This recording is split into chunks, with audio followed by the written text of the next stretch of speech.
One. Hello and welcome everyone. This is Taco Movie Talks. We are in week 12 and I am brought to you here with a very special guest. It is the Horror Rev reprising his guest hosting role. He was here a month ago to talk about Giallo, and for lack of a better term, Rev, I called this week disturbing foreign horror with the horror rev. Do you think that's a apropos title for this week? It sounds pretty good to me with the two we got coming up today. Yeah. This entire week feels like I'm just watching like kind of slightly off-putting, like disturbing movies. You know, me and you, we are going to be reviewing Funny Games and Dogtooth. But then I watched Julian Donkey Boy and I watched the Celebration, 2 Dogma films as well, and, Hmm, it's just the hits keep on coming with these, more disturbing movies. you're just punishing yourself at this point. That leads me, to a question for you, and by the way, like the video, subscribe to the channel, and if this is your first video with the Horror Rev, he has an awesome website called thehorrorrevolution.com, where he does tons of reviews, tons of lists. You'll definitely discover horror movies that you will probably haven't seen yet. Ones you have seen, get to hear his reviews on or read his reviews on all of those films. It is a horror junkie's paradise for sure.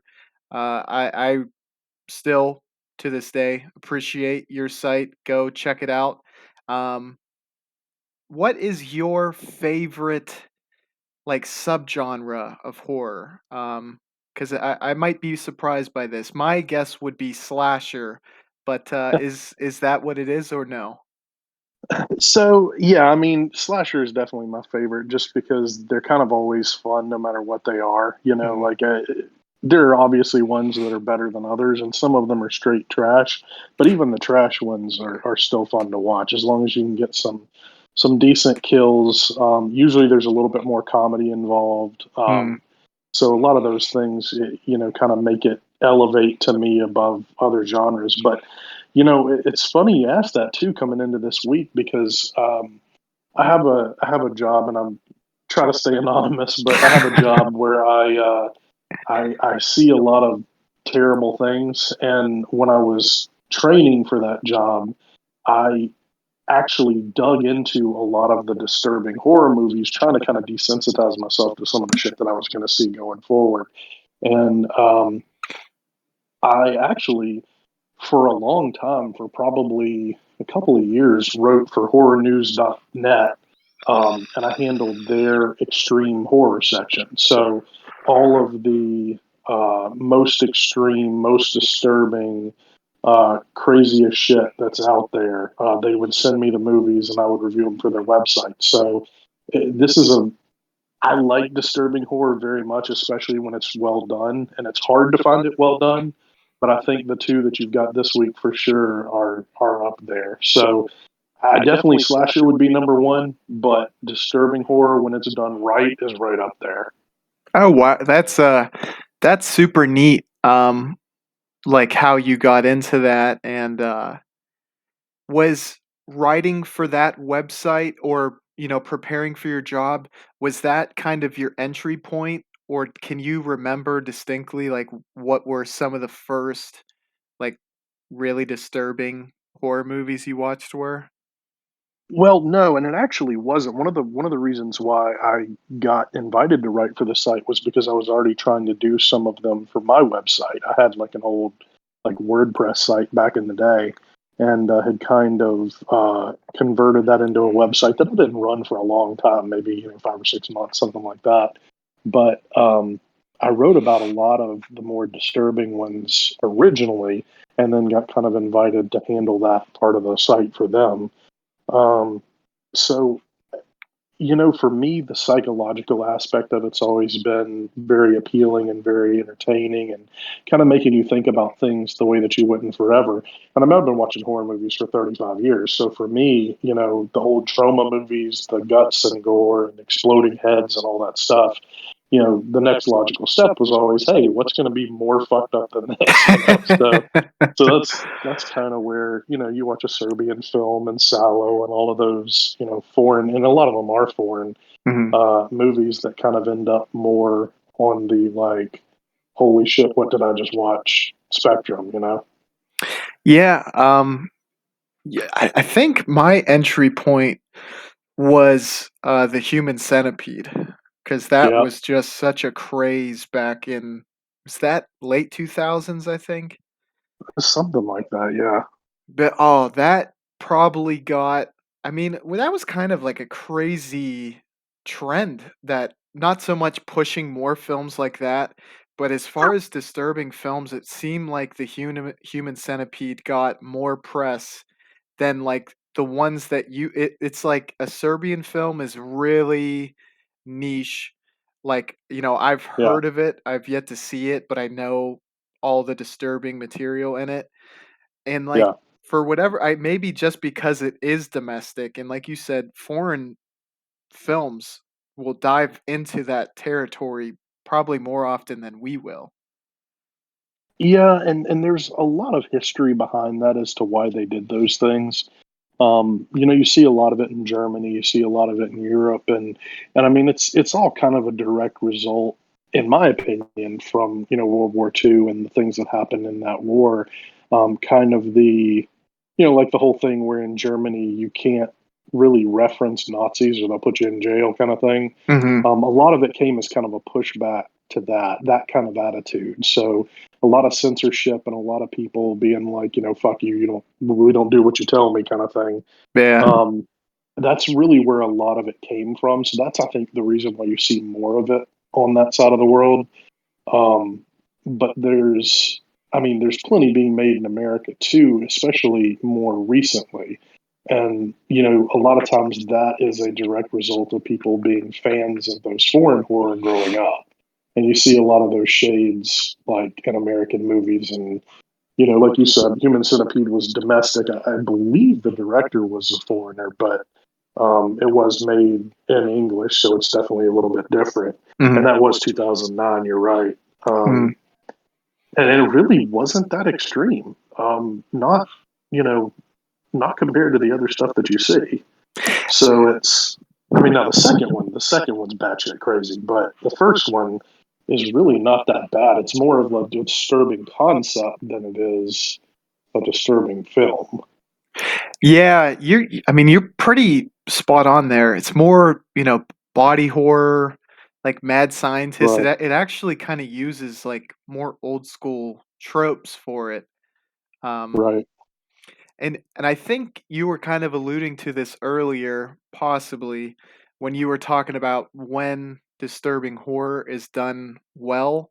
It seems like a lot of kind of like lower budget films will try to it seems like there's more of an entry point into disturbing, like August Underground, stuff like that, where they almost try to make it seem like a handheld that there's Right. like, it's actually like a snuff film when in fact it really isn't. Or No, and God, I hated those movies too. I actually did a review on them, and man, I was like, I mean, like, I get it, I understand, and Fred Vogel, the guy that made those, is an incredible visual effects artist. I mean, his Mm, the stuff he makes, it looks real, it looks fantastic, but the movies were shit, man. They're just bad movies. It was just like, you know, he just takes the camera, runs around killing people and screaming the entire movie, and it's just like, I got to the end of it and I was like, yeah, I mean, I get it. I understand it's extreme, and it is extreme. There's some things in there that are pretty insane, but shut up, dude. Like, go do this stuff for other people because you cannot make a movie. yeah. If I'm, if memory serves correct, I think that that was kind of like almost like a reel to highlight his, his special effects work or, like his makeup work. Yeah, I think, to a certain extent, I think that's kind of the way he viewed it. He tried to put it in kind of a narrative frame, but it really didn't work too well. But again, like you said, as far as a highlight reel, it was pretty damn good. Mm. Oh yeah. And he's Uh, done a bunch of stuff since then. So, well, that's good to hear. Like, always good whenever the horror community is able to kind of, work together and people aren't out of work. Because obviously, I think that, and you would say this because I have yet to watch it. I've seen snippets of it, but clearly that's the strongest point of the film, I think. yeah, for sure. I mean, I don't want to say it's pretty to look at because none of the stuff, that we're reviewing is pretty to look at so much, but it's more, it's impressive. It's impressive for what it is. The guy's clearly good. He actually has worked a lot with, I can't remember the guy's name. I'll have to look it up. That did American Guinea Pig. Koch, I think, is his name. Okay. Um, he did a lot of work with him. Marcus Koch, that's his name. And Stephen Biro is the guy that directed that, the American Guinea Pig Bouquet of Guts and Gore. Um, that one I reviewed as well, and he did a lot of work with those guys. So I mean, they're all very good at what they do. Um, it's just more of a matter of whether or not they can make a movie out of it, or whether they're better served doing those effects for people who are better at that end of things. So, before we dive into funny games and Dogtooth, um, do you think kind of having a point, like a coherent plot that is saying something, is what can really transcend a movie of this nature beyond the rest of the heap? Sure, I mean it's the same with any movie, really. I mean, Hmm. you've got. I think that you can make a movie that's a terrible movie from a movie perspective and still be worthwhile. I mean, Hmm. Troma's been doing that for 40 years. You got these movies that are, you know, you look at the plot and you're like, okay, that's kind of dumb. You look at the way it's resolved, okay, that's kind of dumb. The story kind of falls apart at times. It's the same, honestly, as when we were talking about Giallo and those kind of movies. Like a lot of times, plot wise, from a movie perspective, they're not all that great. But when you look at what they can accomplish and the way things look and the style and the special effects and all these things that they contribute, and those things are absolutely worthwhile. And that's one of the things I love about horror in general is that there's so much more than just a movie. Because you watch like a drama movie, and if the movie's crap, the movie's worthless. You don't get anything from it. It's just a movie you sit there and watch for 2 hours, and then you come away going, I just wasted 2 hours of my life. Hmm. But some of these movies, if you have even just one memorable, incredible kill in a movie, the whole movie can become legendary. Hmm. So that's really, I think, one of the better things about horror in general, and I really think kind of shines with with a lot of disturbing movies, not necessarily the two that we're going to talk about today, but a lot of these disturbing horror movies are more about what they can accomplish than necessarily how the plot goes. And if the plot kicks as well, then it's a great movie, and you kind of hit all the cycles, and you hit everything that you need to do to actually make something that's memorable, worthwhile, and important for contributing to the genre as a whole. Exactly. Moving into Funny Games by Michelle Hanukkah, 1997. Rev, would you want to give just the basic summary for this one? Yeah, sure. So basically, there's a family, a mom, a dad, and a son that go on like kind of a vacation to, I guess, a lake house type thing, one of those things that looks more like Martha's Vineyard or something. And they get a knock at the door from two teenagers that are looking to borrow some eggs, and they're really more interested in psychologically torturing the family. And you kind of go through that whole process with them and go along for the ride. Exactly. And I don't even know. Did you watch the the original or the remake? Because I guess they are exactly the same movie, just the remake is all in English. Yeah, they are, and I actually watched the English one to prepare for this, just because Mhm. that's the one that I had on hand, and I was watching it with my wife, and she doesn't like subtitles. But I own both of them, and they're both fantastic, and I think for the most part, um, I think they're both worthwhile, and it's kind of, you get slight differences. I think there's something particularly creepy about the German version, just because it's unknown people. It's a little Mhm. bit more difficult to take you out of it when it's Naomi Watts and Tim Roth sitting there getting tortured.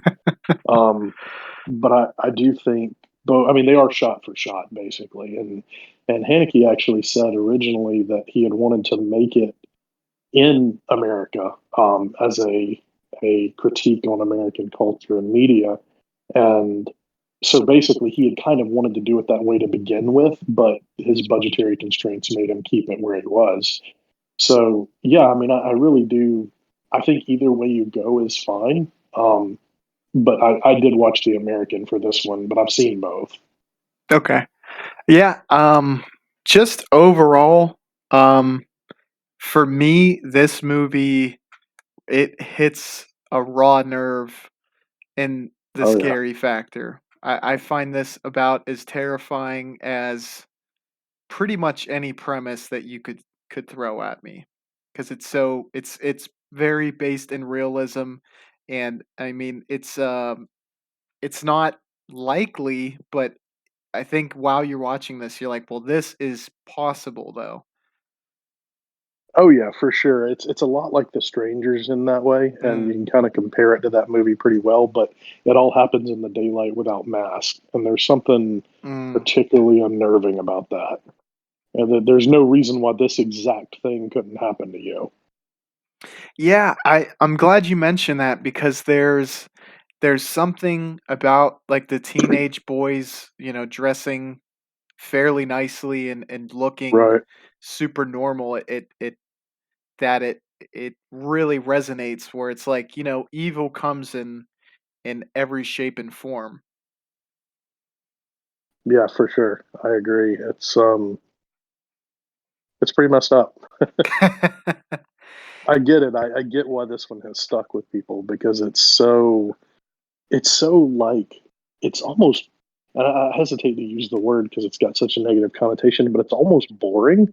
It just kind of like proceeds. It just happens. Like there's no like supernatural elements. There's no like really like hiding, jump out and scare you things. It's like they show up, they are going to torture and kill your family, and that's it.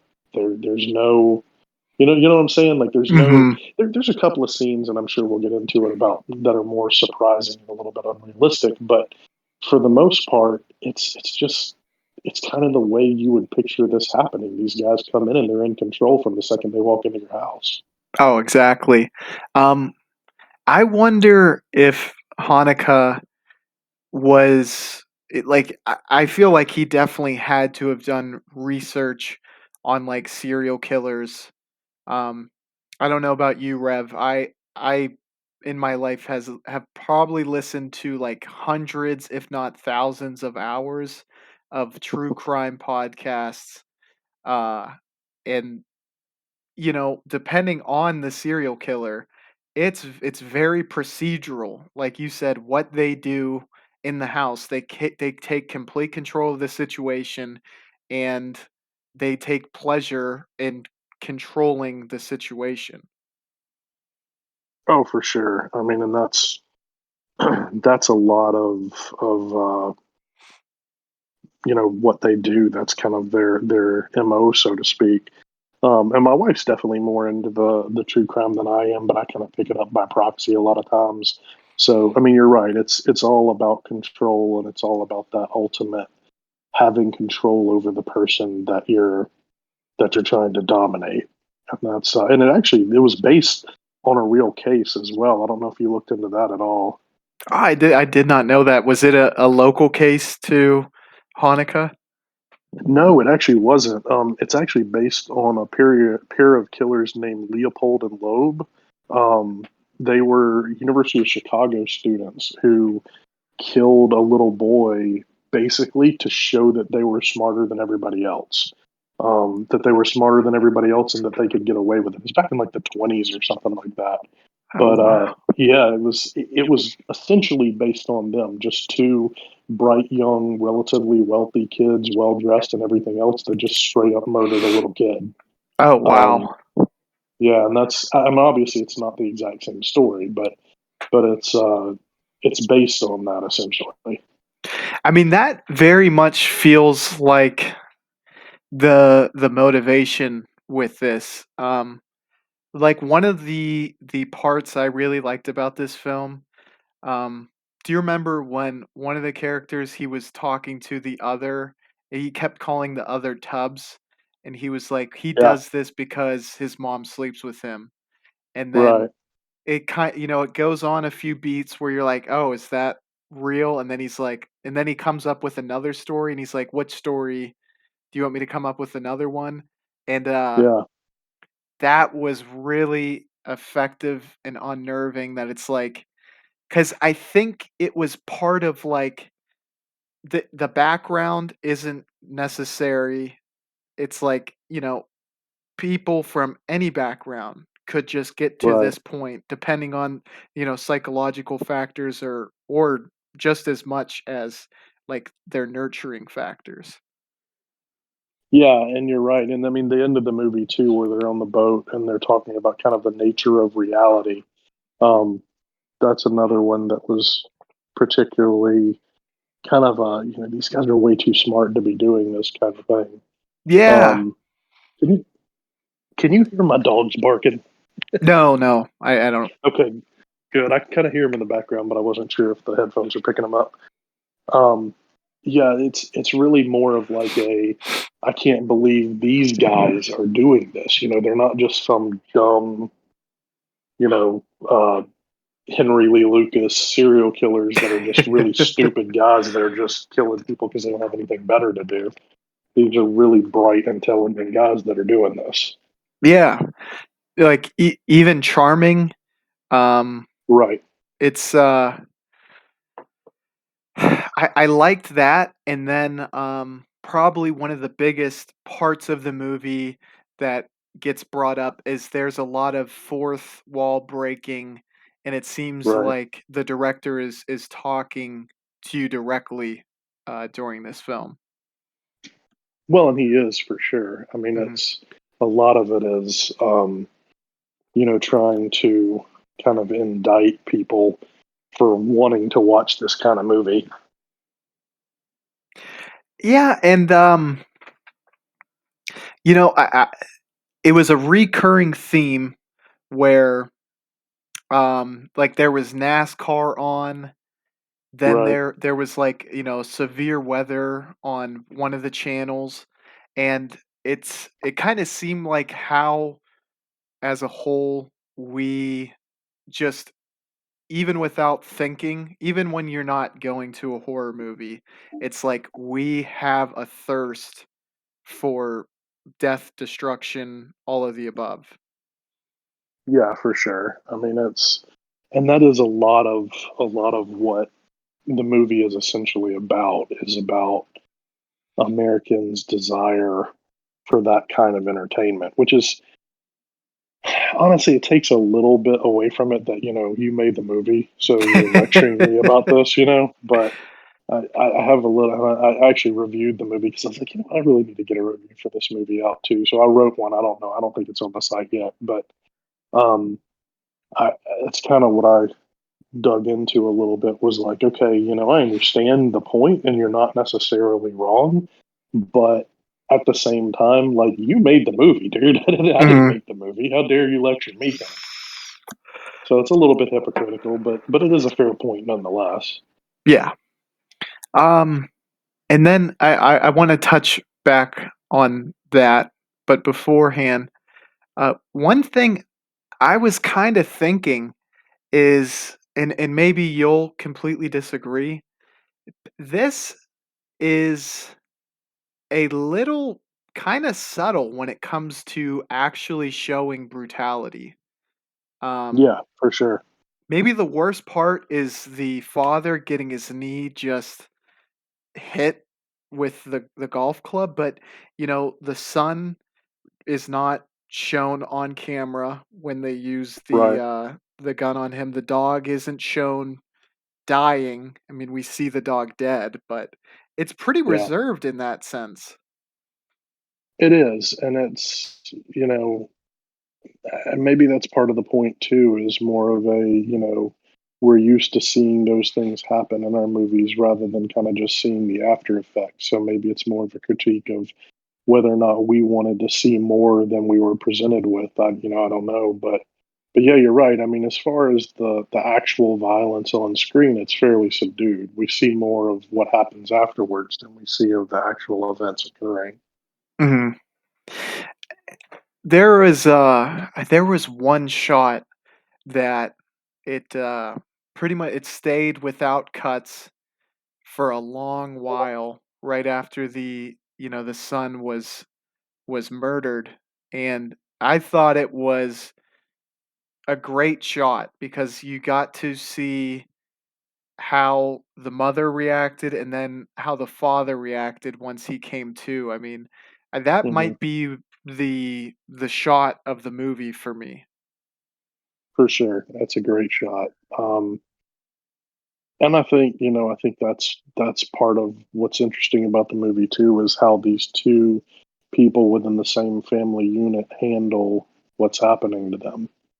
And the different kind of like the resolution that they have, in the near the beginning of the movie and through most of the movie, really until after the son dies. There's a lot of a we're going to survive this. We're going to do what we have to do. We're going to go along with them. We're going to play along. We're going to do what we have to do to make it out of here. And Mm, then once the son dies, and especially once they kind of come back into the picture, you're more resolved that they've won and they're going to get what they want, regardless of what you try. mhm. So it's definitely, yeah, I agree. It's a beautiful shot. And it's kind of an interesting peek into their minds and allows you to kind of put yourself into their shoes as well. Yeah. Um, I thought the teenagers coming back after that was I mean, that was peak psychological torture to me. Whereas like Hmm. that was the moment where, they were quite literally playing games at, the beginning and I think, through the end too. But that was the point where I was like, this is just like I'm met like psychological warfare. We're gonna let you think you're out of the woods, and then we just come Right. back when you least expect it. Yeah, I mean it's literally cat and mouse. Yeah. It's they always use that to describe psychological thrillers and whatnot, but it really is. It's they let them think they get away and then they just bat at them again. I mean it's pretty effective. Yeah, oh yeah. When because I want to ask you this, and don't think I'm too bad of a person, but were you just like kind of getting uh I don't know if sick is the right word, but the parents were taking so much time at certain spots. I think it was after the son died. And they I mean, it was like 15 minutes, it felt like movie time where it's just like one of you leave the house, please. Yeah. And like get a phone, get help somehow. And to the point where after like 10 minutes, I was like, okay, like at this point, you deserve it. Like, did you You feel know, that at all? I think it depends. Yeah, I personally did, but to get kind of a different perspective, my wife, who was watching the movie with me, was saying, I would never leave you. Like, and I would be like, well, Ah, I'd want you to. I'd tell you to run away. I'd tell you to go get help. And she said, well, I wouldn't. I would stay right there. So I think it really kind of depends on how you view it and, what perspective that you have, because I think that's one of the points of the movie is that different people handle these situations in mm, different ways. that's a really good point. Yeah. I'm glad you mentioned that because I think I was just more or less looking at it from the perspective of the father. But yeah, to leave someone who's almost completely incapacitated, that would be really, really difficult to do. Well, and I think it really depends. I mean, I think it's kind of a male and female perspective too, because I think males tend to be more pragmatic and more, you know, trying to do what would be the most effective in any situation. And the whole female perspective is more of a caring for the family and making sure that they're going to do everything they can to make everyone survive. Mhm, So I think it kind of is different because the guy's saying, you got to run, you got to go, you got to get help. Maybe you'll be able to get help from me, maybe not, but at least you can escape.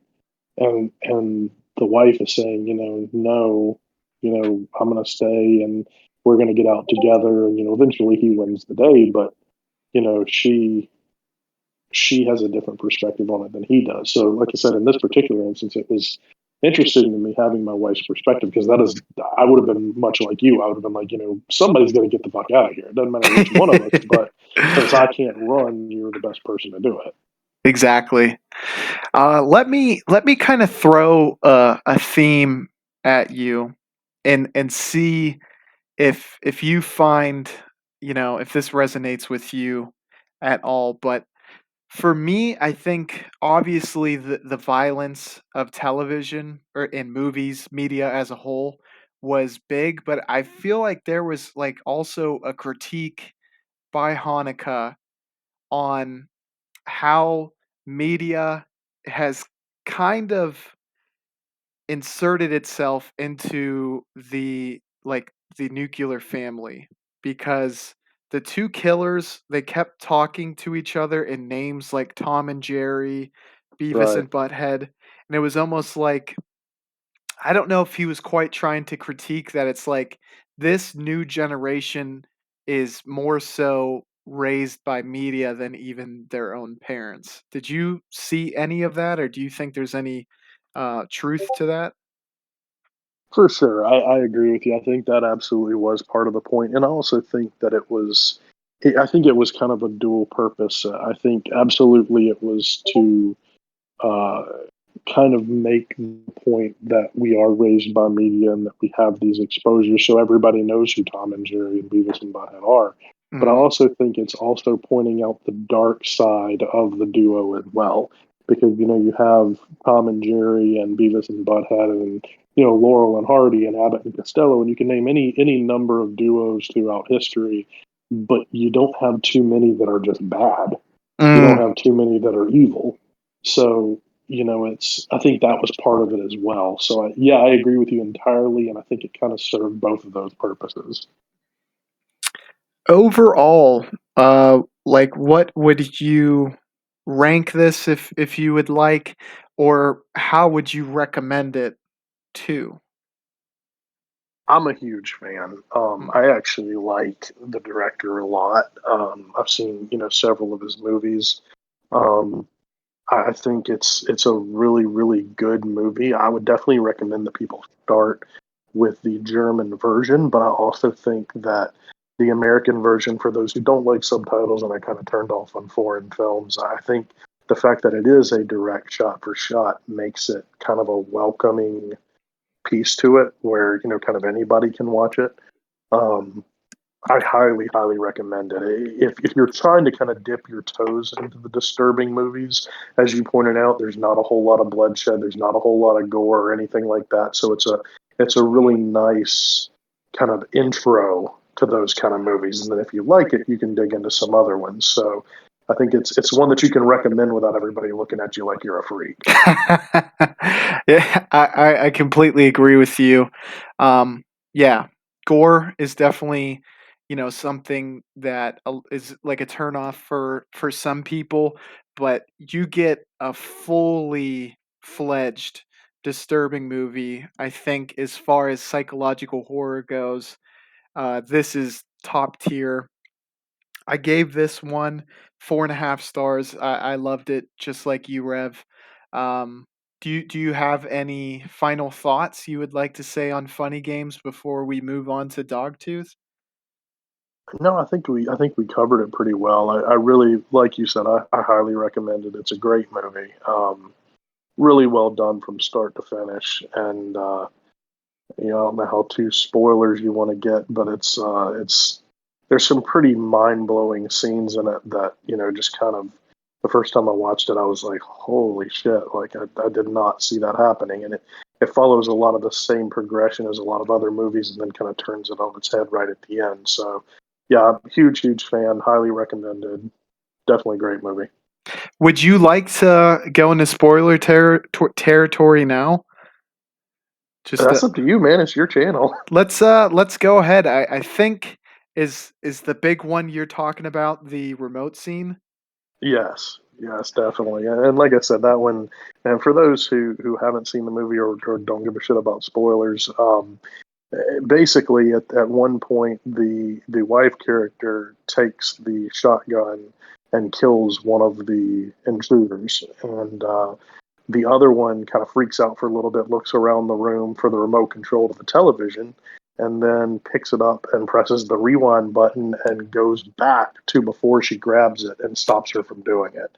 And I think that does kind of show the utter control that they Mm, have over the situation.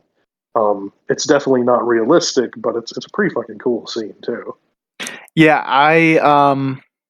if I because you know I think if I would have came in not having known that at all, it would have completely blown my mind because it's like just as the tables turn, like this plot device that, and I do like that they kind of allude to it with the fourth wall breaks and it wasn't just Right. completely out of the blue. So that definitely added a lot to it. And I guess it's kind of a divisive scene for people with this movie where that will kind of either make or break the movie for them. Right, I agree completely, and I get it. It's a little out there and it's a little weird, but as is Hanukkah. Is that how you pronounce his name, Hanukkah? I've never really known. It's always called him Haneke, but I don't know. I'm not German, so um, That's just how I've heard it. So I could be that's probably completely right. wrong. Well, we'll call him Hanukkah. It's your site. Um, so Hanukkah actually said, if this movie makes it big and gets really popular, people miss the point. Mm, And I think that's kind of accurate about that. I think that the scene itself is very divisive, but I also think there's quite a bit to it that's pretty genius too, because we've seen. I mean, I don't know about you. I've seen hundreds of movies with this exact same setup. People break into the house, or people get invited into the house, or whatever, and they take the family hostage and they start torturing them or killing them or blah blah blah. And you always have that scene in most movies where something happens and they turn the tide, and maybe they get caught at the end, maybe they don't, but they kill one of them, one of them's distracted and they make their getaway and blah blah blah. And this movie is just full on nihilistic. Nothing's going to turn out okay. Everything is going to be real. And in real life, you often don't get away. In real life, a lot of times these people do have the control. And I think that scene kind of cemented that for the movie. Is like, it doesn't really matter what you do, these guys are in complete control. yeah, absolutely. And like there are what I find disturbing scenes near the very end. And don't get it twisted. This entire movie is just really really disturbing. It is. But it's when they're on the boat. Tubbs is the nickname. Checks the time, and I think it's like maybe a quarter after eight, or maybe eight on the dot. And Yeah, and they've got the bet that the family's not going to live to 9. uh huh. They had made a bet with a family earlier in the movie that they weren't going to live for 12 hours, and it was 9 p.m. when they said it. So yeah, so go ahead. And then the guy just pushes her off, and the one guy is like, "What are you doing? We had another hour."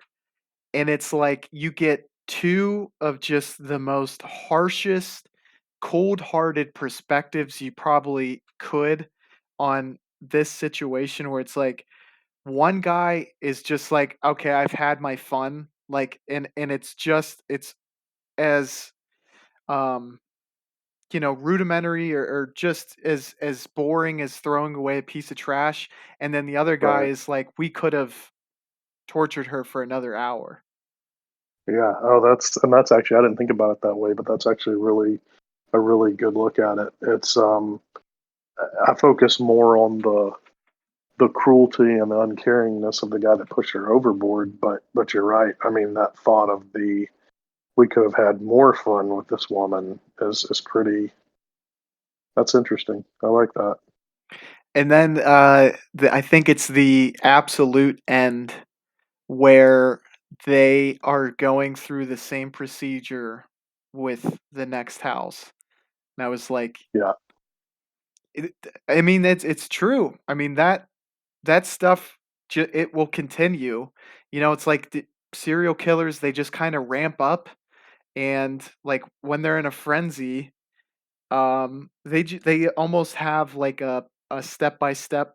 Okay, this is what I'm gonna do to case the house, and this is how I'm gonna like try to cut off communications to be able to get complete control. And it's just like knowing what is in store for this next family. It's chilling, honestly. Yeah, and the one before too, because when the family pulls up Mm, to the thing, they see the boys with one of their neighbors. So like knowing that, and I think you see their bodies later in the movie when the little boy makes his attempt at escape. Um, you know that what they're doing to this family, they literally just did to the next door neighbors, and mm, that's like you said, it's kind of a continuous thing, and I'm sure there's some kind of commentary there about the continuation of violence and the kind of no matter what happens, these things are going to continue to happen. But yeah, you're right. I mean, they're going to they're across the pond neighbors too, but you also know that they literally just did the same thing to the family next door as well. this is because we brought it up, and it's kind of Hanukkah trying to almost an insult might be too strong of a word, but he's taking a critical look at people who like extremely violent movies. But I mean, my counter argument would be, if you don't like it, why did you make this movie so good? That's a good point too. It is one thing to just make a movie like that as a critique, but another one like, no, you're a good director. You made a really good movie. You should make something we really wouldn't want to watch. Kind of like I think it was Tom Six that made uh Human Centipede. He Yeah. made the first one, and then everybody kind of was like, oh, it's a terrible movie and it's awful, and you should feel bad for making it. He was like, hey, fuck you, check out the second one. 'Cause- and that's literally why the second one is so insanely disturbing, is because he was like, nah, you missed the point. Like, Mhm. you didn't get that.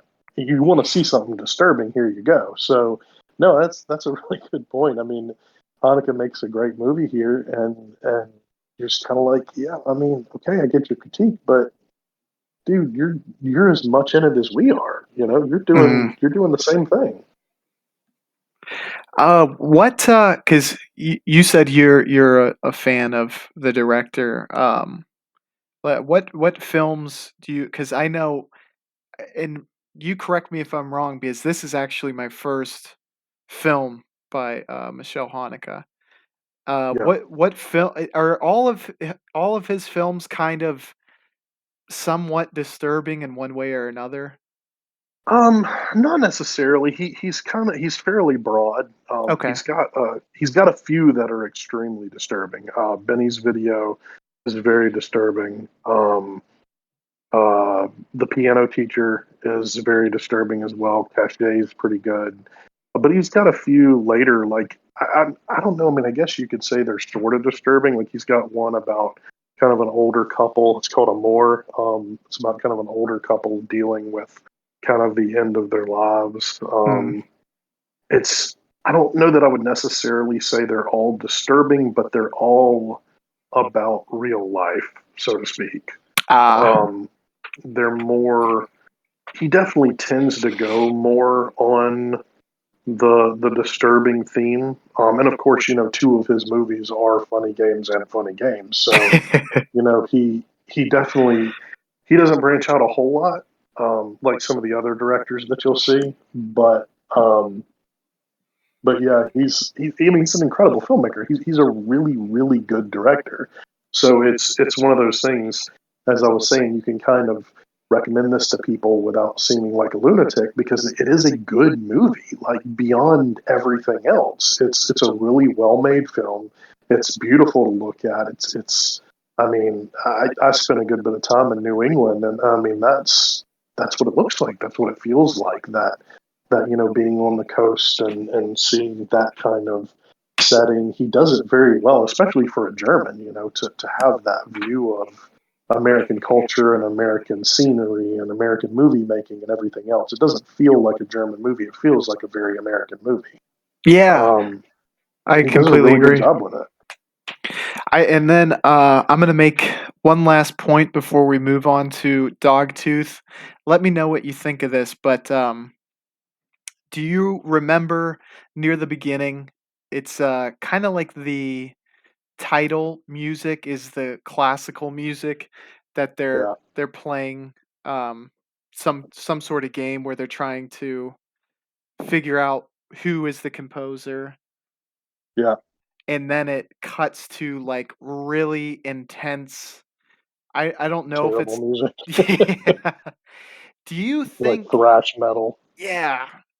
Um I mean, do you think it's almost likening this like subgenre as like that version of music where it's almost like a perversion of the whole art form? That's it's an interesting idea. I don't know that that was the intent. I certainly think it does. I think it does make those comparisons, and you can certainly draw that from what you're seeing there. But I really think his intention was more to portray the difference in what are fun games between the family and the intruders. Mm, Because these guys are playing, oh, guess the composer, guess the movement of this classical piece. And then it switches to thrash metal while the family's still clearly guessing their operatic stuff, and it's the difference between this family's high class, high society type living, and these two guys that break in and want to play a completely different game. mm. I So I think that was more the intent, but I agree with you. I think your observation is accurate as well. I like that. I like that. So let's move to Dogtooth by Yorgos Lanthimos. This is a Greek film in which we have it covers the life of a family, a mother, a father who is very much the patriarch of the family. Then we have the son, an eldest daughter, and I believe the youngest of the three is the second daughter. And the kids are so cut off from society that some of their sense of language is distorted. They have no kind of idea what planes are for the most part. They think they have a brother living on the opposite side of their fence that encases their land, and they are under the impression that you cannot leave this property until your dog tooth grows in, I believe. Until your dog tooth falls out. Okay, so You once can't leave until the dog tooth falls out, and you can't drive a car until it grows back. And the okay, dog tooth is basically like a canine tooth. that makes a lot more sense tying into the ending of this film. What were your initial thoughts, Rev? This one was pretty much equally as messed up and creepy as as the first one. Yeah, I mean, I would argue definitely more so as far as disturbing. It certainly wasn't as scary Mhm. as the other one, but it's extremely disturbing. It's This is one kind of the way I relate the two films is that they're both disturbing and they're really fantastically well made disturbing films, which, as we said before, is a rarity.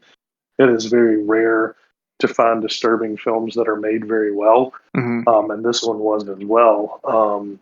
But it's one that you don't really want to recommend to other people unless you know that they're kind of like mind. Yeah. You got Funny Games, which is an easy recommendation because it's more of a straightforward film, and then this one you're kind of like, yeah, you need to see a few disturbing movies and know that you're okay with it before you dig into Dogtooth because Dogtooth is pretty fucked up.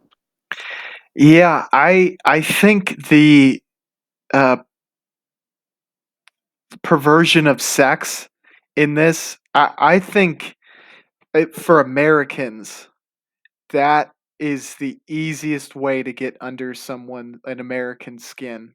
And I don't know how much that translates in other countries, but um, I think violence is way more accepted than sexual scenes, and then they crank it up to like, let's make this the weirdest sexual scenes you will ever see in almost any other movie, barring maybe a Serbian film.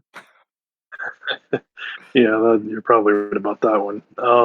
Yeah, it is. You're right, and it's. I think the puritanical perspective of America, where we've always kind of had that view towards sex and nudity and everything else, is definitely different, than it is in Europe. Um, but I also think, I don't know that it's different in Greece. I can't imagine they were really cool with it either. Um, I mean, maybe they. I don't know. I've never been to Greece. Maybe they are. I just don't. I think that was kind of the point. Is that yeah, this isn't okay here either, kind of thing. Um, but it's definitely it's much more psychologically jarring of what's happening. And sex as a whole in the film is used very potently Mhm. to show just how off these people are.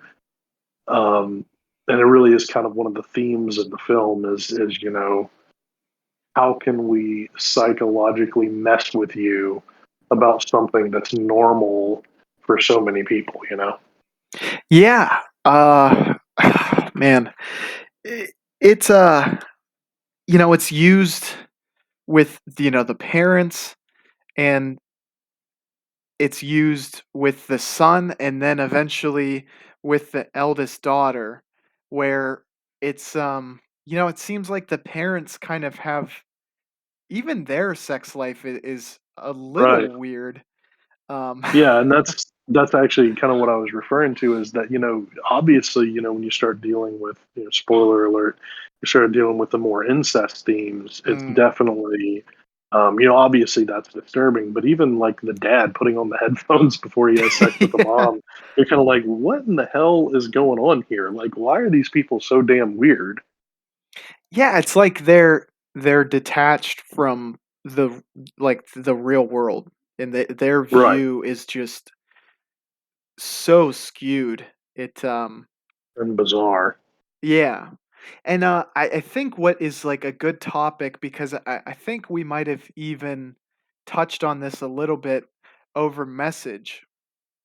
I mean, I myself would describe this as horror. Do you feel the same way? I don't know. It's a good question. I mean, I reviewed it from my site, so I guess that's kind of the answer. Mhm. But it's not strictly horror. It's really more like a family drama Mhm. where they treat these things as if they're normal. Um, it just so happens that they're not. It's I wouldn't necessarily call it horror. It's definitely horrifying, Mhm. but I mean, you can find that in a bunch of different genres. There are horrifying things that happen. Um, but yeah, I mean, it's definitely off-putting. It's definitely disturbing. You definitely feel that things aren't the way that they're supposed to be. Mhm. So it's certainly psychological, kind of almost like David Lynch, but more psychological than visual. Mhm. Um, so yeah, I mean, from that perspective, I think anything that horrifies you can be horror. So I mean, yeah, I guess so, but also kind of not. It's really kind of hard to quantify. I agree. It's definitely, yeah, it's probably more so dramatic, but it's so hard to. I feel like it does. I don't know deserve, but the classification is like I feel like it fits well. It's definitely disturbing, so I mean that might be its own subcategory. Um, Yeah.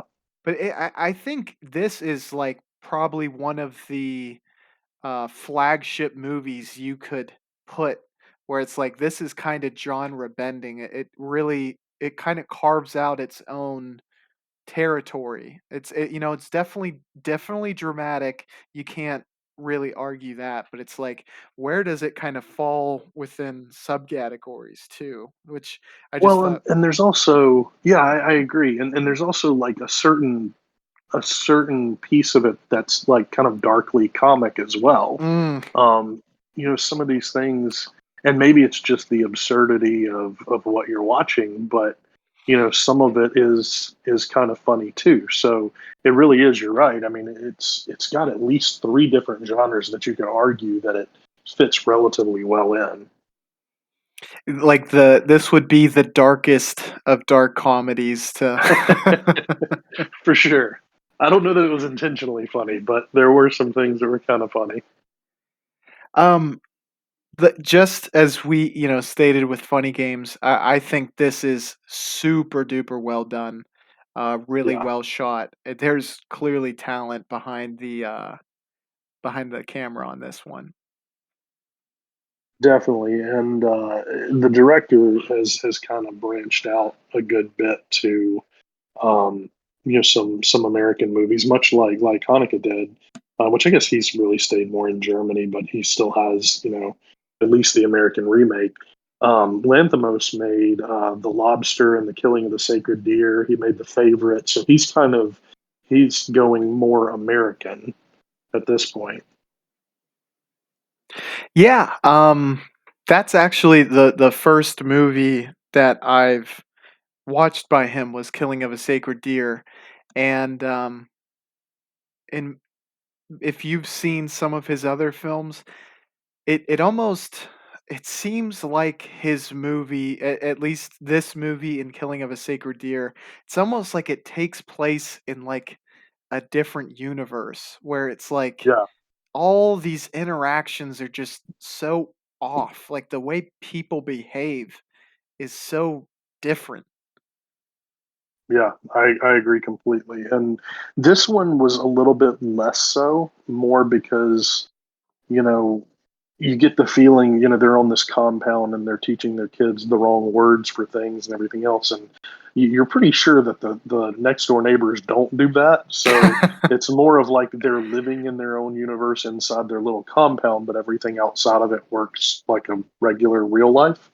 But it is definitely that jarring things here aren't normal feeling, that you get for sure. Yeah, and I really like how isolated the movie is with its cast as well, because it's Yeah. the only person that we see aside from the family is that security guard who gets brought Hmm. in, like for the son to have intercourse with.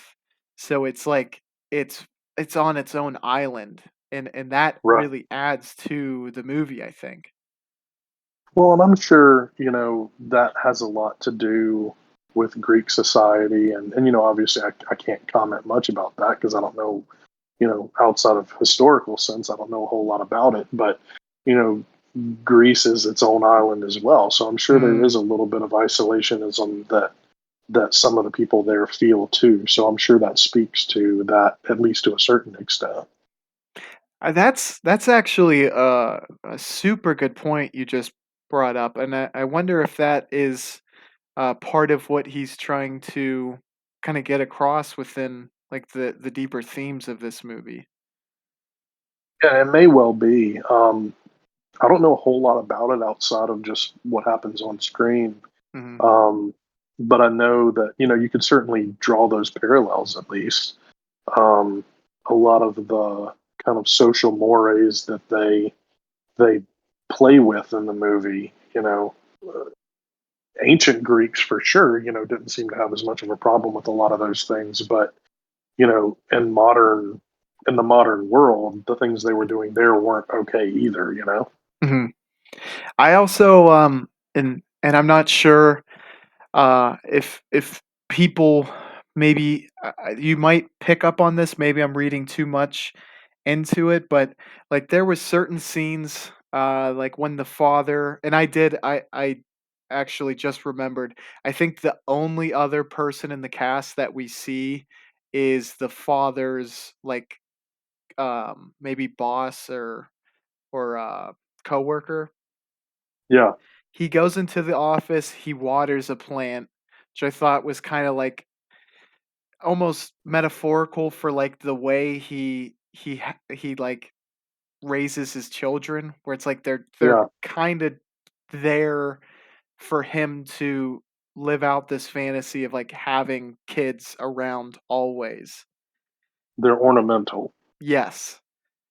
And then there's he goes to check to see if his dog is ready, and they're Yeah, guard dogs.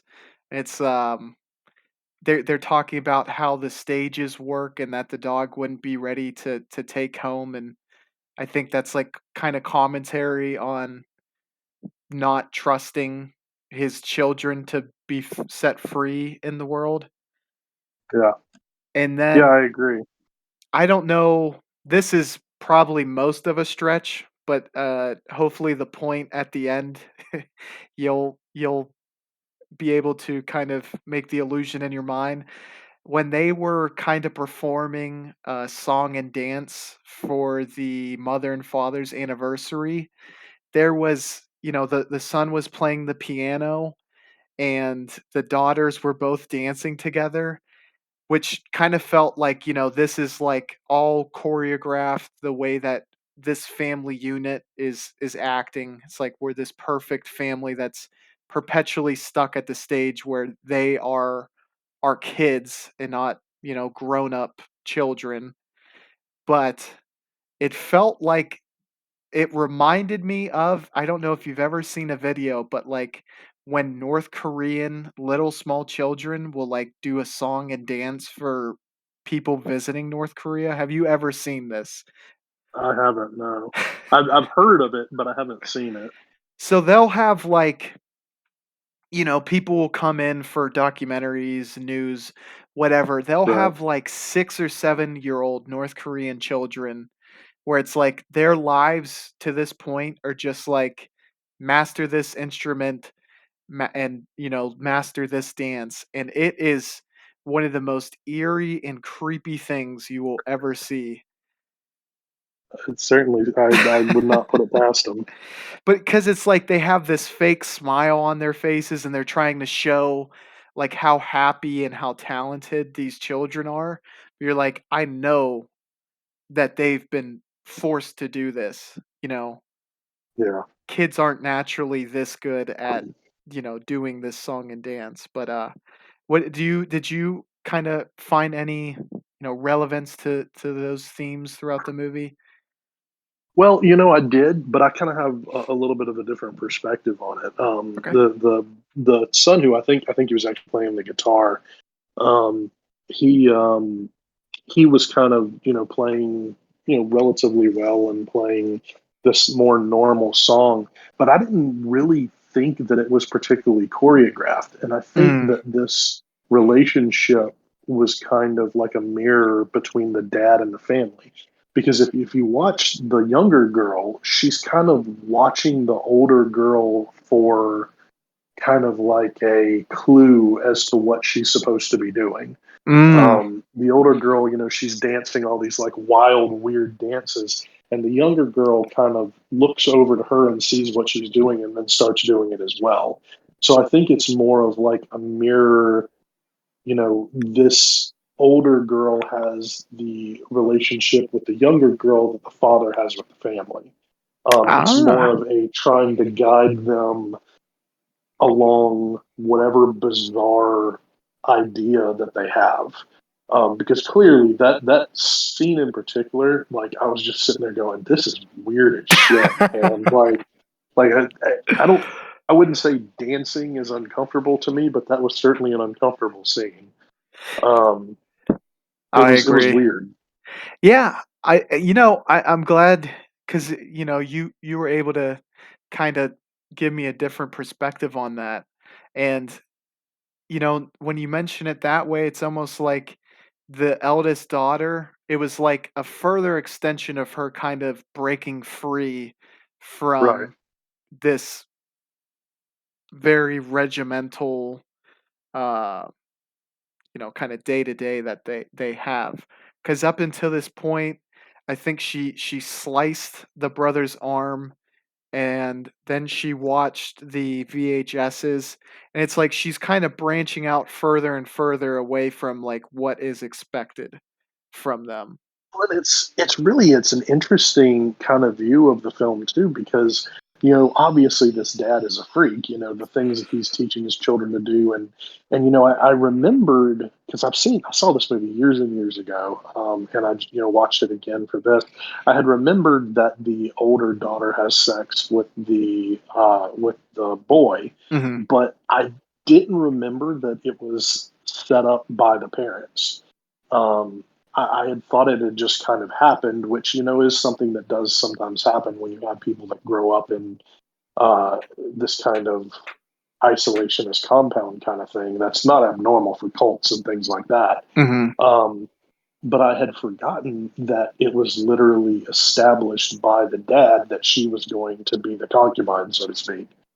Um, yeah, I agree. Like, they're like trying to, I guess, get the kids to avoid doing. I don't even know what they're so scared of, but then they kind of push them into like one of the most out there taboos in right. culture. Well, and actually, I think that was one of the interesting things about it was that, okay, so they've got these kids and they've isolated them. They've got them on this compound. They've got them behind these gates. They're not ever allowed to leave because they're afraid of whatever they're going to experience in the outside world. So, like you said, they get all of these bizarre things. They teach them the wrong words for things, which to me was so unnerving that particular Hmm. part of it. I was just like, I don't understand the purpose for that, but they're not allowed to use phones. They end up having sex with each other. They have all of these various things that happen, which are obviously very terrible. But then you could also make the observation that this one person that he brings in from the outside does introduce them to things that make them worse off. Yeah. She comes in and she trades goods for essentially sexual services from one of the daughters, um, who then begins to do the same thing with her sister. Mm. So, it's which, is just as messed up as what the dad's making them do. Hmm. So I don't know whether the point was that this dad is making them just as messed up as the outside world, or whether there was a certain amount of, but the outside world really isn't good, and there really are bad things that they pick up from the outside world. There really are things that we do need to protect them from. Maybe he's just not going about it the right way. I, I that's a really good kind of parallel that you drew from that, and like with the language, I th- I think they were doing that so that they almost couldn't exist in the outside world, which Right, is for sure. in turn, it's like the way that they've raised them is so they are so malleable to where they can easily be um I'm trying to think of the right word, but turn down the wrong path like the security guard is able to do with the eldest daughter too. Yeah, absolutely. And I think, especially when you're looking at like the lesbianism present in that, this was made in 2009, probably filmed maybe the year or two before that, 2008. And same sex marriage wasn't legal in Greece until I'm looking up here 2015. Mm, So, the early 2000s was not a friendly time for the gay community either. So I imagine there is a certain amount of parallel intention of showing the quote unquote disturbing nature of the security guard's relationship with the daughter to that day's Greek people as there would be, for all of these other horrible sexual things that happen in the movie. Um, I don't know. I mean, obviously, incest is like you say, the ultimate taboo, but so was being gay. I mean, that was also not something that people were quote unquote allowed to do. So I don't know, if you go back in time, 15 years and watch this movie, how much of a difference is there mm. between what the father is making them do and what the security guard made them do? Yeah, that's a really good point, and I'm glad you brought that up because it's easy for me to take for granted that um, kind of going against the norms of what we expect, and we're not too far removed from that, obviously. But Right. like you said, 15 years ago, I think it would even be a bigger kind of statement made, and I think it's relevant and like what it has to say and the way it goes about saying it, it's truly artistic. I think movies like this need to be made because they always say like a different voice is able to kind of cut through all the bullshit. Right. If you hear the same guy telling you the same message over and over again, it kind of just starts to become white noise.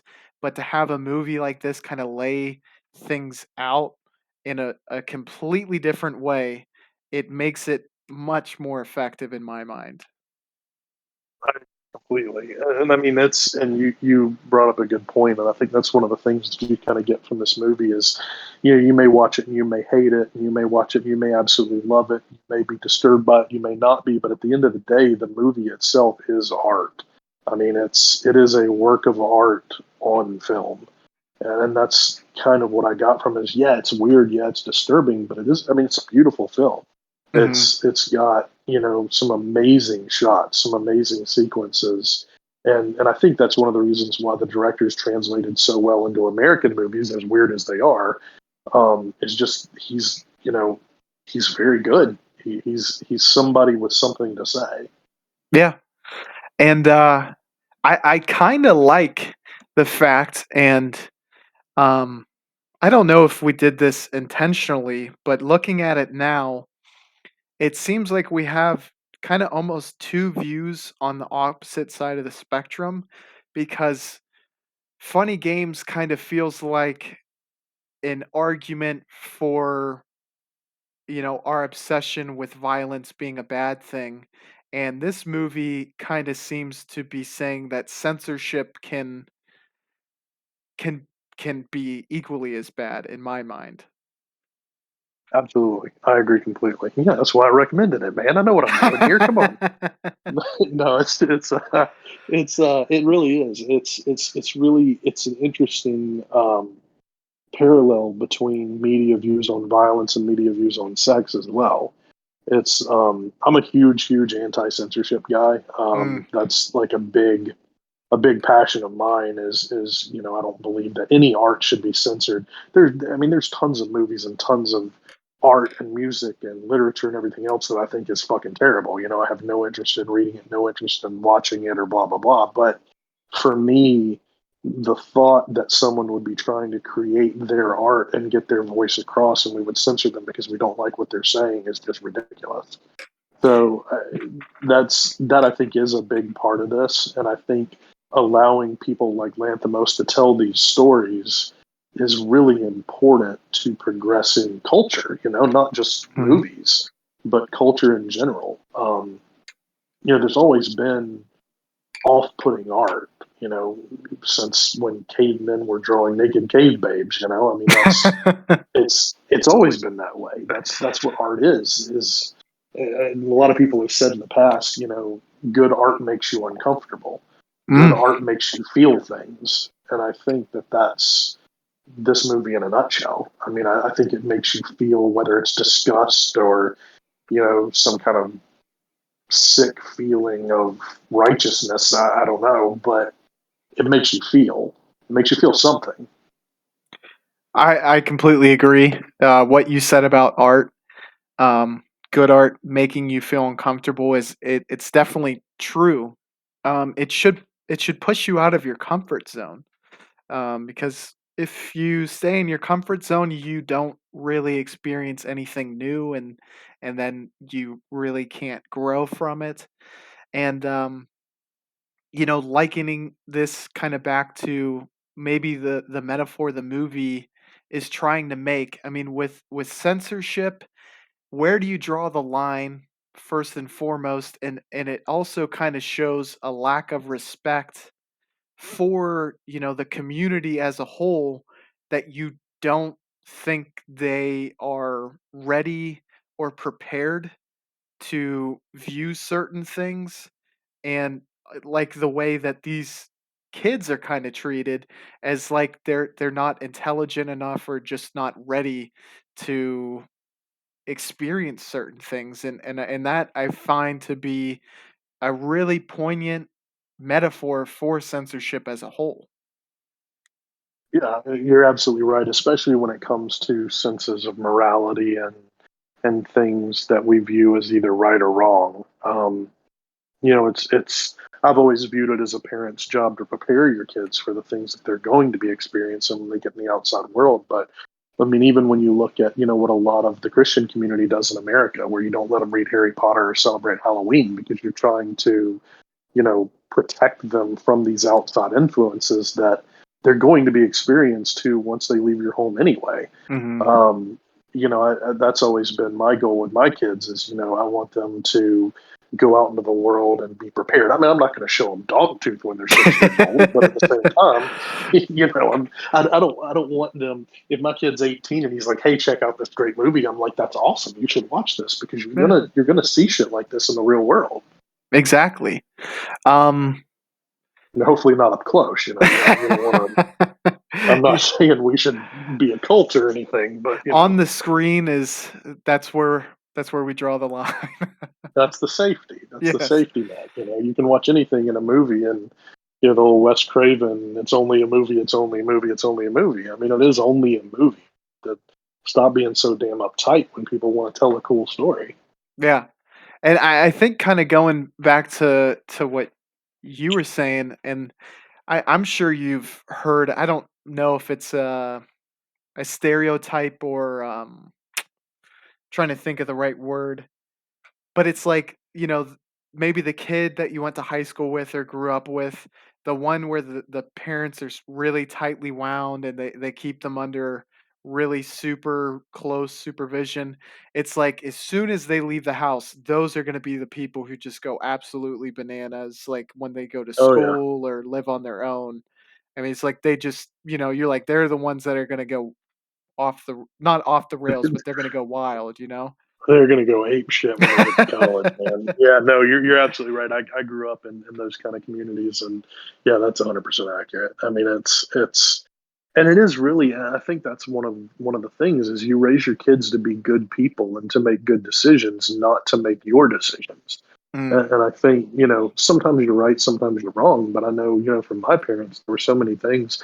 I grew up in a very conservative family, and there were a lot of things they were right about. There are a lot of things that they taught me that have served me very well in life. But there's a lot of things that they taught me that, as times change and as things progress in the world, those different experiences and those different viewpoints served me well as well. mhm. So I agree with you. I think we can you can only protect so much before that sheltering becomes just as bad as what they're going to experience outside of it. And I think that's really what this movie speaks to. Absolutely. Um, I guess in media as a whole, uh, do you see this type of movie kind of being the the ones, for lack of a better term, that are making the most, they're covering the most ground as far as like newer horror movies are starting to go? Um, Not necessarily. I mean, I think at the end of the day, it's important to remember that there is nothing new under the sun. You know, Mhm. they have that saying for a reason. All of these stories have been told in one way or another before, no matter what movie you pick. You know, haunted house movie. They've done haunted house movies before. Maybe you can come up with a new thing that happens on film, but it's happened in the world somewhere before. So I think, you know, when you have these psychological horror, I definitely think that there is more of a move this day and age to incorporate psychological horror in horror movies. Um, but I don't know that that's necessarily a result of this kind of movie Mhm. or whether it's more of a result of the culture itself. Um, I'm a big believer that horror movies are critiques on culture. Mhm. I think we may have talked about that some last time.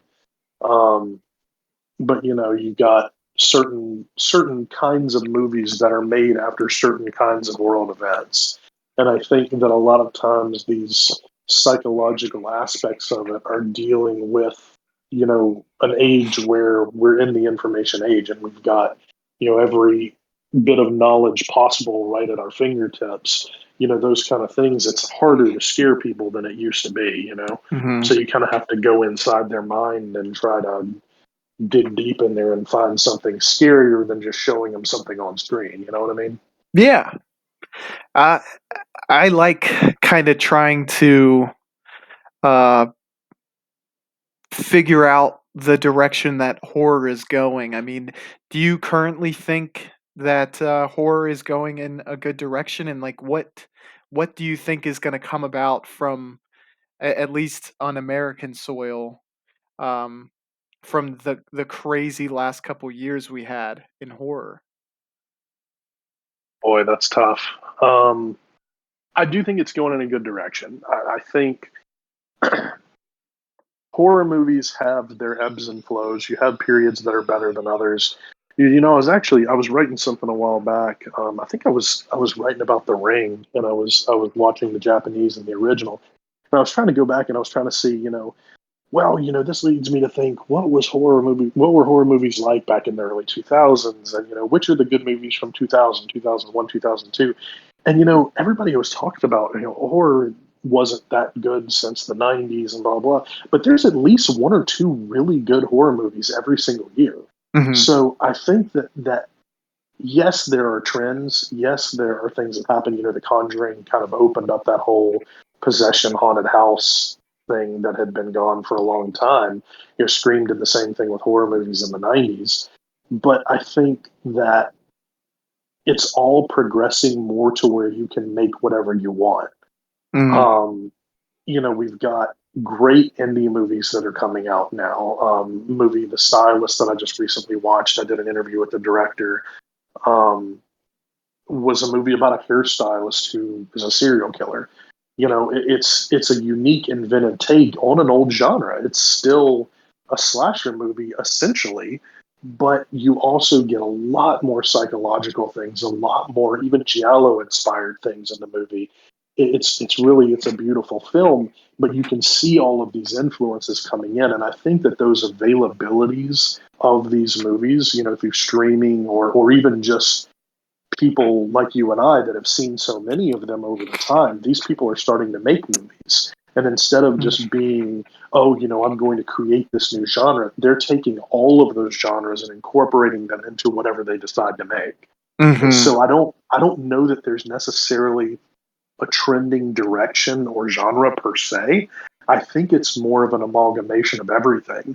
I think we're seeing an age where people can watch, you know, Blood and Black Lace from the 60s and incorporate that into their supernatural slasher haunted house movie in 2022. I mean, you see the same thing with like *Malignant*, which starts out being a weird, creepy haunted house movie and ends up being like a John Wick slasher movie. I mean, it's really. I'm not going to call it the golden age. I think there were better ages, but I think we're seeing a lot of these influences through like every horror movie that we see made now, and I think that's a great thing personally. I haven't seen very many movies lately that I wasn't at least entertained by, and Hmm. that's good. I mean, that's healthy. Yeah, and to kind of have the melting pot coming to a bit of a boiling point where there's so many influences and the ability to go back, pay homage. I think that is it's one of the most interesting and unique things to horror. And maybe I'm being a bit Yeah, ignorant when I say that because I think some genres, if you're familiar enough, do pay homage, but it seems so crystal clear in horror, and I think all horror fans really appreciate when homage is paid to the people who kind of paved the way for at least aspects of the genre that you're in as you're making a horror movie. yeah, I agree 100%. And I think that's actually one of the things that I talked about on my site is that that's one of the great things about horror. You know, if you take I don't know some random comedy movie that was made in 1984, let's say. Do, can you watch it today? Can you still find it funny? Sure. You know, are you going to find it on some streaming service and be like, oh, I haven't seen that movie in 25 years. Let's put it on. Let's watch it. Sure, you can do that. Does it have people that say, yeah, you know, that was a good movie. I really enjoyed that movie? Sure. But if you take a shitty shot on video horror movie from 1984, from the same fucking year, you are going to have an army of super loyal fans on the internet now. You're going to be able to go to conventions and you're going to be able to like make a living signing autographs for these people because you made one terrible movie 40 years ago. You know, and that's the beautiful thing about horror movies is it's so welcoming. There's so Mhm. many different things and like no matter what kind of movie you make, you have an opportunity to reach people, and you have an opportunity to reach people that you don't in these other genres. Because you're right, we're not always trying to break new ground. Sometimes it's just about loving the things that you love, and sometimes it's about the love letter to those things that you decide to put on film. And I think you see that so frequently. I mean, you even see the big names do it. Scream was Wes Craven's love letter to slasher movies. I Mm. mean, that's what the genre as a whole does. And I think it's as someone who loves film the way that I do, and all film, not just horror movies, you see these shades in horror movies like you don't see in other genres. I agree with you 100%. You don't watch a Michael Bay movie and feel like you're getting callbacks to like 80s action movies. You're just watching a Michael Bay movie. Yeah, exactly. And I have to say, I think maybe my favorite current director is Ari Aster, and Oh, so he good. certainly, it's you can feel direct inspirations in his films, and I think that is maybe partly one of the reasons why people can really get attached and love his films. Yeah, and if you, I actually did an Ari Aster week a couple of weeks ago, and I reviewed Midsummer and Hereditary, and also I don't know if you've had a chance to watch it. The Strange Thing About the Johnsons, his short film. Have you seen that? I know pretty much the whole plot. I don't know if I if I've watched the whole thing. I might have just seen a review on that, but Oh, was dude, that it's 18 minutes. It's on YouTube. Go watch it when you finish doing this. Yeah, I think I'm trying to remember. I might have watched it right after I saw the review because I think the Yeah. review was longer than the actual um the movie itself or the short film. But he really turns it on its head with And that. he does. He does, and it's such a refreshing view. I mean, don't get me wrong, it's fucked up, all kinds of Mhm. fucked up, but it's refreshing to see those different perspectives. And I think you're absolutely right. Aster does an amazing job of that, really in all of his movies. And I think that kind of filmmaker is what we're seeing now, and that more disturbing horror. I mean, I'm here for it. I love it. Do you have like I guess a favorite big screen current horror director right now? Current horror, oh shit. Aster's really good. Um, there's not a whole lot of people doing extreme disturbing horror now. Hmm. You have a couple of directors that take a swing at it every now and then, um, but there's not a whole lot of people, in my opinion, that are doing it well currently. I've got some favorites from the past, but I don't have a lot of people, and really, honestly, it kind of depends on how you view it too, because there are some that are more psychological, and there's some that are just straight gore and everything else. So it really kind of depends on what flavor you like. Hmm. But there's not, in my opinion, a whole lot of directors that are just doing that right now. Most people, like I said, are making one or two movies in that direction, and then going in more of a commercial direction. And I think that is part of the problem with the way Hmm. that it currently exists. Is like you kind of almost to a certain extent have to not care that much about making money, Yeah. because these types of disturbing movies tend not to make as much as other ones. So you're not going to see big time horror directors who are trying to make bank. Like James Wan is not going to make funny games. He Mm-mm. can't, Yeah. because he has to make back that money for his studio in a way that these other directors don't. Um, the only thing, what I would say is A24 is a studio that has done a really good job of getting those type of voices out there.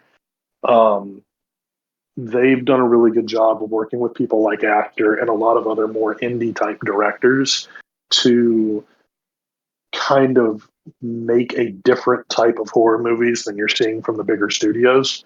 So while I couldn't necessarily point to a director, I would say almost any horror movie from A24 has at least shades of that in it. I agree. It's actually kind of neat and interesting how A24 kind of seems to cut against the grain, for lack of a better term, and For ge- sure. generally, yeah, when you see them coming out with a movie, it's almost You're like, like oh shit, this is gonna be good. yeah, exactly. Um, do you have any final thoughts on Dogtooth, Funny Game, maybe the week as a whole? You know, Dogtooth is good. Like I said, it's hard to recommend to people. It is a really good film, though. So is Funny Games. Both of them are really incredible movies. Um, if you're into that kind of thing, I highly recommend watching both of them. They're both relatively tame as far as what you see on screen. There is some actual sex happening in Dogtooth, so maybe avoid it if that's a turnoff for you. Um, but if you can stomach it, they're both really, really good movies. Um,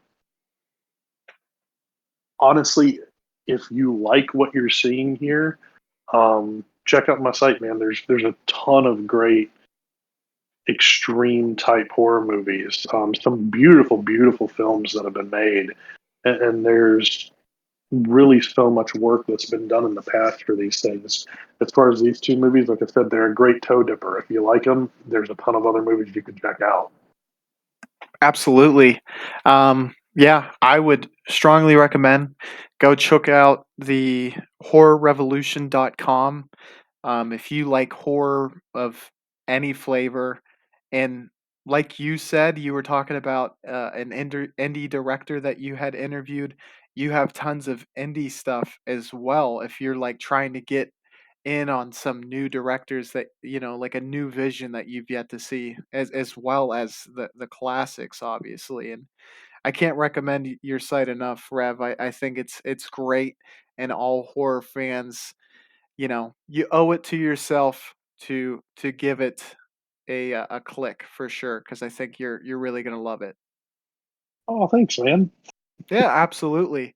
And we have another episode, week, video, whatever you would like to call it, coming up soon in which you and I are going to watch the Gamera trilogy. Yes?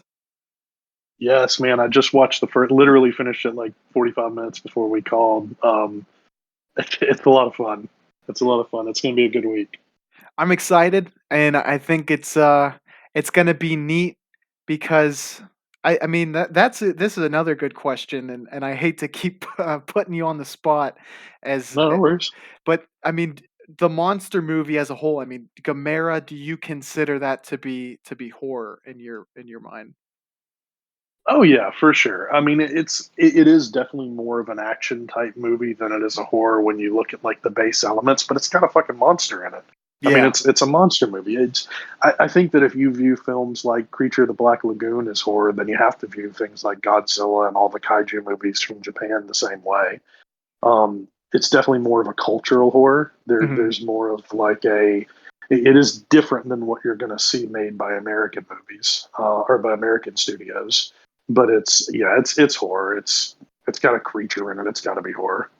Yeah, I mean, with the roots, like you said, Creature of the Black Lagoon and all the Universal monsters, I felt the exact same way as you, where that association is like, once you cross the line, you have a monster. It's like, you know, they don't find the monster, you know, cuddly and like welcoming. There's a horror element to it for sure.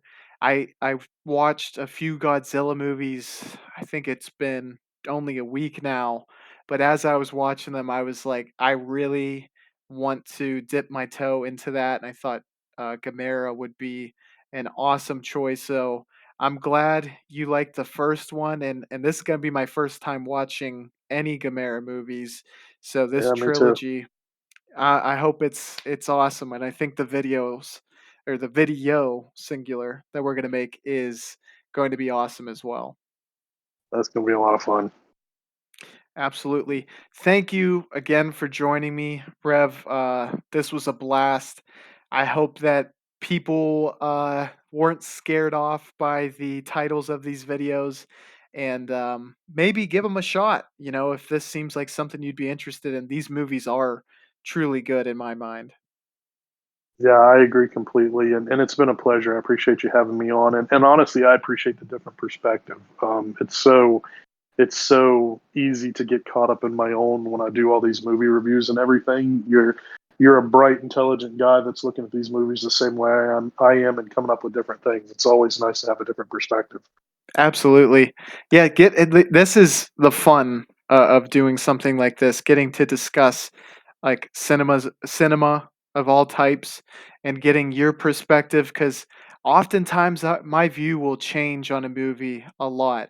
It won't make me dislike a movie, but it'll make me appreciate it more, kind of getting to see how someone else views it. And that was you put it as good as anyone could have, and I appreciate the compliment. And you are doing great stuff. Your channel or your page, your you or your your web page Website. website was the word I was looking for. Thank you very much.